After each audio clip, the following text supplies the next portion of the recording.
Now it's time for On Point, where we speak to experts to delve deeper into the biggest news stories in the spotlight right now. Last week, South Korean Foreign Minister Chung Eui-yong expressed his deep disappointment upon hearing news Japan was pressing ahead with its nomination for the 2023 UNESCO World Heritage listing of a mine which South Korea says is linked to the forced labor of Koreans before and during World War II. According to earlier reports, Japan was not planning to make a recommendation this year, but it pressed ahead anyway. Tokyo wants to register the mine on Sado Island in Niigata Prefecture on the coast of the East Sea. Seoul's top diplomat says it shows Japan still cannot admit to or apologize for its many wartime atrocities against Korea. Japan responded by saying South Korea's argument about the mine is unacceptable. For more on this and strained Seoul-Tokyo relations in general, we connect to Song Se-ryun, a professor of law from Kyunghee University. Good morning, Professor. Good morning. So firstly, on the Sado mine situation, how do you see it play around? Do you think Seoul's protests will have an impact on Japan and perhaps more importantly on UNESCO? Well, process-wise, the UNESCO makes a determination on the listing based on the recommendation by the International Council on Monuments and Sites and the World Conservation Union. We can look to a similar case before when Japan listed the Hashima Island mine. That location was also the site where forced labor during the war took place. Because of the Korean government's raising the issue at the time, the site was approved on the condition of full disclosure that the forced labor was also included in the display. Well, that the promise was not fully kept was another matter, but in this instance, it's likely the Korean government will pursue a similar route, raising issues and demanding that the full disclosure is made so that the World Heritage Site, which is to be shared by the world community, will know the full extent and detail of that location. Okay, and Professor, as I touched upon in the opening there, Japan apparently was going to shelve this nomination for a 12-month period, but went ahead with it anyway. Does this lend credence to those who say, particularly here in South Korea, that the relatively new Japanese Prime Minister Fumio Kishida intends to continue this policy of whitewashing Japan's imperialist past, very much like his recent predecessors, Shinzo Abe? In particular, he was there for such a long time, and for a lesser extent, the short-lived Yoshihide Suga. It seems that way. It's not surprising, though.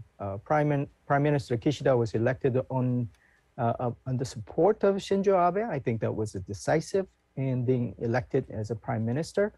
So he's pursuing the similar direction when it comes to hard right-wing ideological tendencies in Japanese politics. So it's not strange to see that the same direction is being pursued. I think there's a little bit of twist here as well. An additional interesting note is that I mentioned the Hashima Island controversy. Current Prime Minister Kishida was then a foreign minister and in charge of the Hashima Island matter. And he was criticized because they had to take it with a condition of full disclosure. So I think there's a bit of personal vendetta included in here as well. Now, Professor, the issue of forced labor is just one of the historical thorns in the side of Korea and Japan. For our international viewers, can you also touch upon some other historical issues between the two countries? Well, I mentioned the Hashima Island, but a similar controversy has happened in the other locations of forced labor and also sex slave crimes during the World War II. And when the Korean judiciary decided to redress on the victims, Japanese government countered it with the trade embargo and the banning of the export of key materials. So this is not just a historical matter, it covers economic and diplomatic issues as well. And this is a kind of a consistent pattern that the Japanese revisionism in history has displayed over decades. That their historical textbook is skimpy on recent past after Meiji Restoration, and even the war crime issues, they focus on being victimized by the 2 nuclear bombs dropped on their soil, rather than focusing on other war crimes like Nanjing massacre and things like that.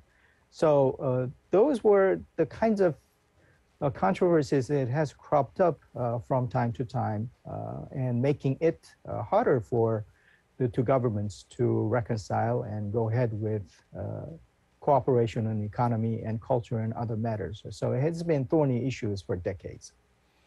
Yeah, it's a real shame as well that this revisionism is continuing to the younger generations, because all the Japanese school textbooks include a lot of this whitewashing in them as well. Finally, a 2-pronged question, more in regards to how South Korea plans to approach Japan in the coming years. In May, South Korea is going to have a new president. Now, the 2 leading frontrunners, Eui-yong and Yoon Suk-yeol, I wanted to ask you, have they specifically laid out how they plan to approach Japan if they win the Blue House? And how much hope do you have, regardless of Seoul-Tokyo relations improving over the next 5 years? Well, I hope it improves. It's better for neighbors to get along in general. But in this specific instance, both candidates have expressed their disapproval and opposition to what Japan is pursuing. Now, there was a sort of expectation that since Prime Minister Kishida is on the moderate side, the direction of reconciliation between the 2 diplomatic relations will improve. But it seems like their direction has not changed, and it doesn't seem like it's going to be a big improvement over the next 5 years. At least that's what the Korean media is saying, that's what Japanese media is saying, and unless their dialogue shifts in tone and directions, probably things will not improve. Now, I'm banking on the fact that Japan has expressed their willingness to engage in a dialogue on this specific issue. I think if the result is better, probably you can build on that achievement and move to other areas, especially in the economic cooperation and other social issues. But I hope that rather than this becoming another instance of a controversy between the 2 countries, I hope this one becomes kind of beginning of the reconciliation and better diplomatic relations, especially in face of our presidency election in a month, actually. Let's hope the talks would go through well. Thank you so much for your insights, Professor Song. We'll talk to you again soon. My pleasure. Thank you. Thank you.